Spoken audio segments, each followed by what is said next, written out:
मायापुरीषु च तथा मित्रपदम नाम ततः केदारमुत्तमम्। आस्था, श्रद्धा एवं सबसे प्राचीन सभ्यता का साक्षी है यह वाराणसी शहर। यहाँ कल कल बहती पवित्र गंगा नदी की धारा, जिसके समक्ष विद्यमान है यह ललिता घाट। मत्स्य पुराण में तीर्थों की चर्चा के अवसर पर ललिता तीर्थ का वर्णन हमें प्राप्त होता है। साथ ही साथ स्कंद पुराण के काशी खंड में भी जहां नव दुर्गा घाटों का वर्णन होता है, वहां भी ललिता घाट का नाम अंकित है। ततो ललिता तीर्थं गंगा केशव सन्निधौ अस्ति ललिता देवी क्षेत्र रक्षाकरी परा। साच पूजा प्रयत्नेन सर्व संपत् समृद्धये ललिता पूजकानां च जातु विघ्नो न जायते। कृष्ण द्वितीयायां ललितां परिपूज्य वै नारी वा पुरुषो वापि लभते वाञ्छितं पदम्। स्नात्वा च ललिता तीर्थे ललितां प्रणिपत्य वै लभेत् सर्वत्र लालित्यं यद्वा तद्वानुलभ्य च। लभेत् सर्वत्र लालित्यं यद्वा तद्वानुलभ्य च। गंगा नदी के तट पर स्थित है ललिता तीर्थ, जहां क्षेत्र रक्षा करने वाली दुर्गा रूपी ललिता गौरी का निवास है, जिनकी सभी श्रद्धालु सर्व प्रकार संपत्ति लाभार्थ पूजा अर्चना करते हैं। इस घाट की सबसे विशेष बात यह है कि यहाँ शिव के साथ शक्ति के दर्शन भी श्रद्धालुओं को मिलते हैं। घाट के ऊपर गली में मां दुर्गा को समर्पित देवी ललिता का मंदिर विद्यमान है। साथ ही साथ यहाँ काष्ठ एवं ईंट से बना राजराजेश्वर मंदिर भी स्थापित है। भगवान शिव को समर्पित काशी में यह मंदिर नेपाल के पशुपति मंदिर का प्रतीक रूप है।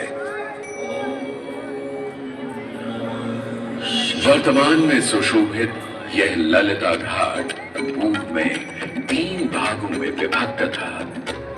दक्षिण दिशा की ओर से चले तो नेपाली घाट, ललिता घाट एवं राजराजेश्वरी घाट। इनका उल्लेख सन 1930 में मोती चंद्र जी ने किया था, जहां नेपाली घाट एवं ललिता घाट के पक्के निर्माण का श्रेय नेपाल के महाराजा बहादुर शाह को जाता है, तो वहीं राजराजेश्वरी घाट के निर्माण का श्रेय सिद्धगिरी जी को जाता है।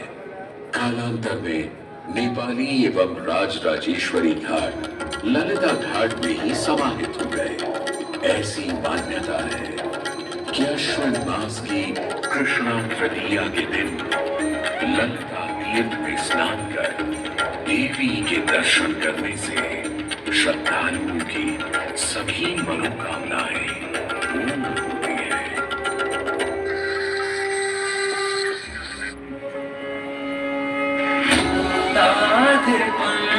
जगभूषण भूषितांगम्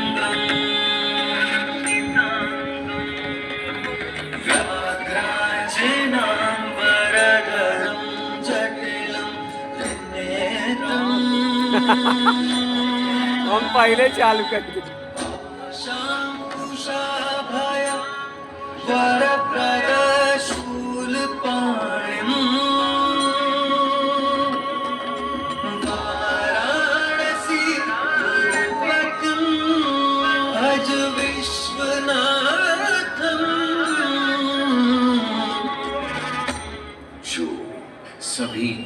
के स्वामी हैं, जो सर्पों को आभूषण के रूप में धारण करते हैं, जो बाघ की खाल को सुशोभित करते हैं। सूर्य, चंद्रमा और अग्नि उनके 3 नेत्र हैं तथा वो जटाधारी हैं, पाश, अंकुश और त्रिशूलधारी हैं। तो बताओ कौन आ वे गया अपने सभी भक्तों को जानत रहे आशीर्वाद कि मोदी देकर कोई किए हैं। उन्हें भय से सुरक्षा प्रदान करते हैं।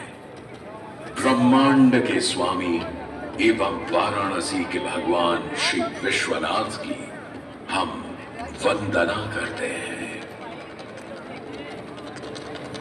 मैं आदि नगरी काशी हूं, वही काशी जो स्वयं भगवान शिव के त्रिशूल पर विद्यमान है। सृष्टि के प्रारंभ में महादेव ने जब पृथ्वी पर अपनी दृष्टि डाली तो उन्हें एक भाग चमकता हुआ प्रतीत हुआ। उसी भाग को भगवान शिव ने काशी का नाम दिया। कालांतर में गंगा नदी के तट पर बसी इस काशी नगरी में समय समय पर अनेकों घाट विकसित हुए, जहां श्रद्धालु आकर पूजा अर्चना एवं स्नान किया करते थे।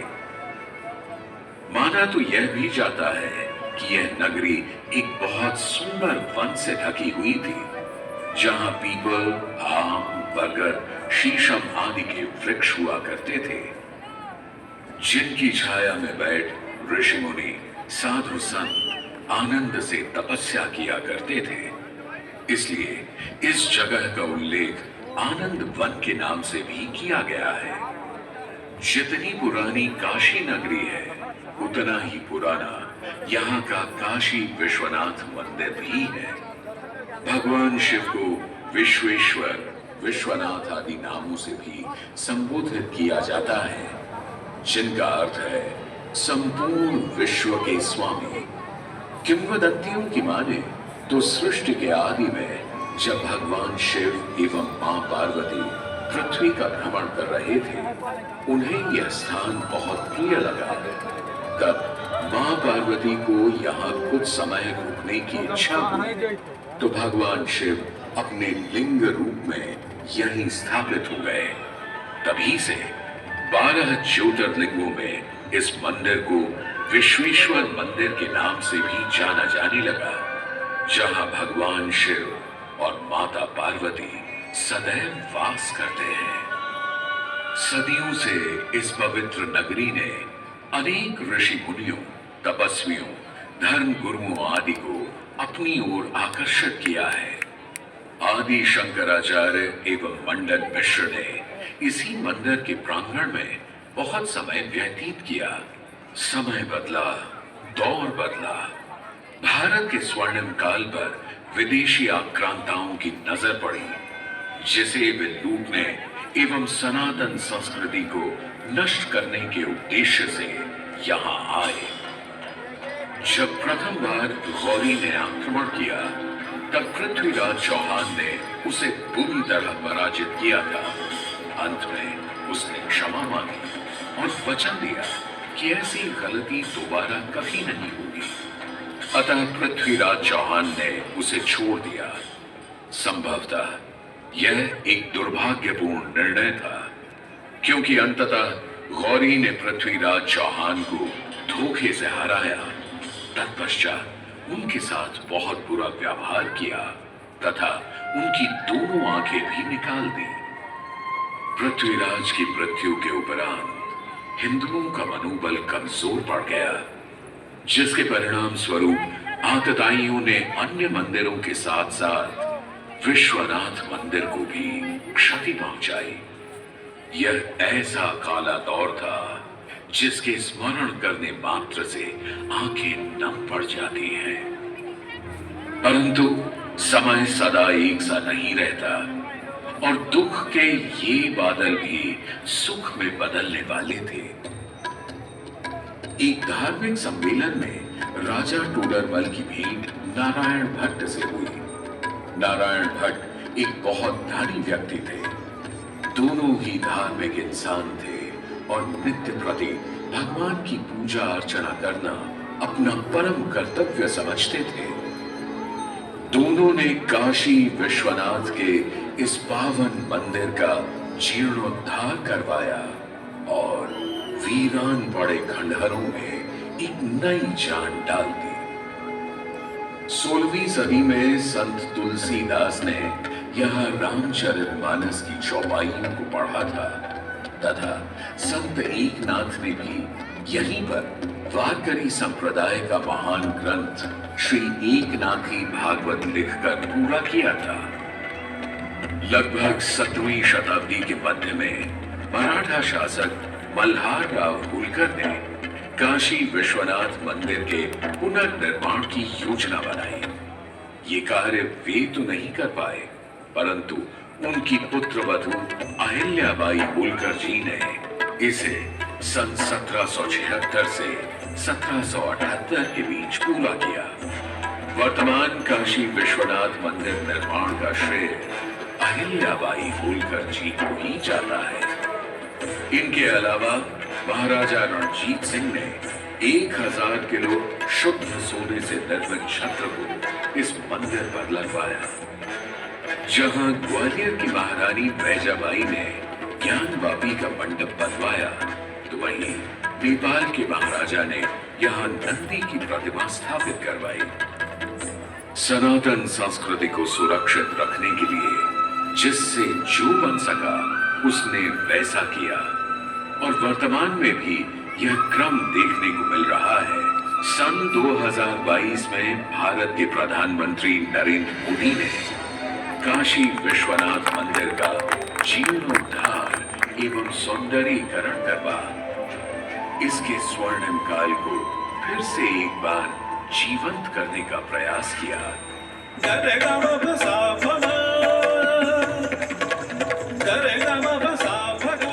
भगवान शिव को समर्पित काशी विश्वनाथ का यह पावन मंदिर सदियों से करोड़ों श्रद्धालुओं का प्रेरणा स्रोत रहा है और सदैव के लिए रहेगा।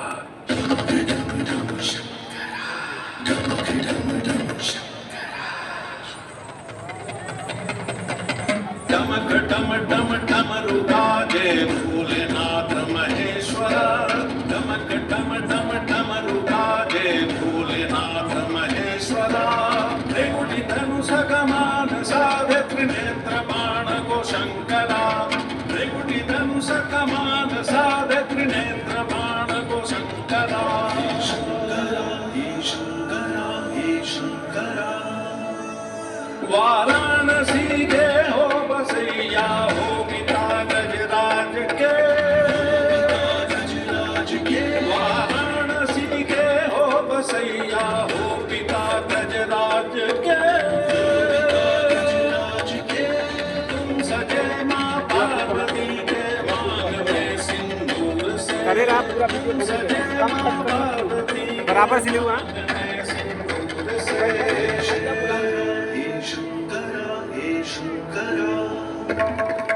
जटा के पुनरी लपेटे गंगा के समय वासते।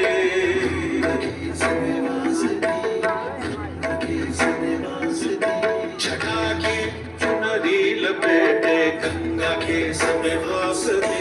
चंद्रमा की रजत गांधी शीस तुम्हारी प्रकाश दे। चंद्रमा की रजत गांधी शीस तुम्हारी प्रकाश दे।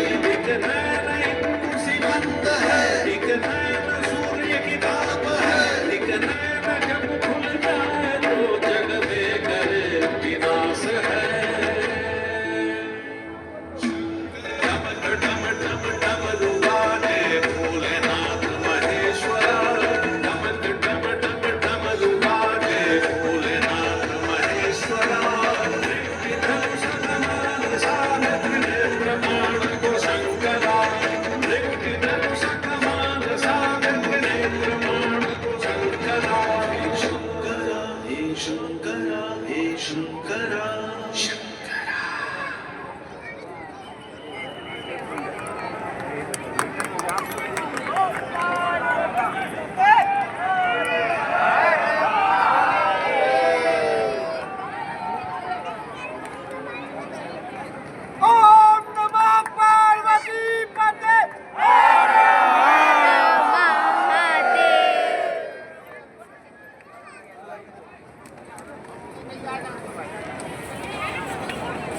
ओह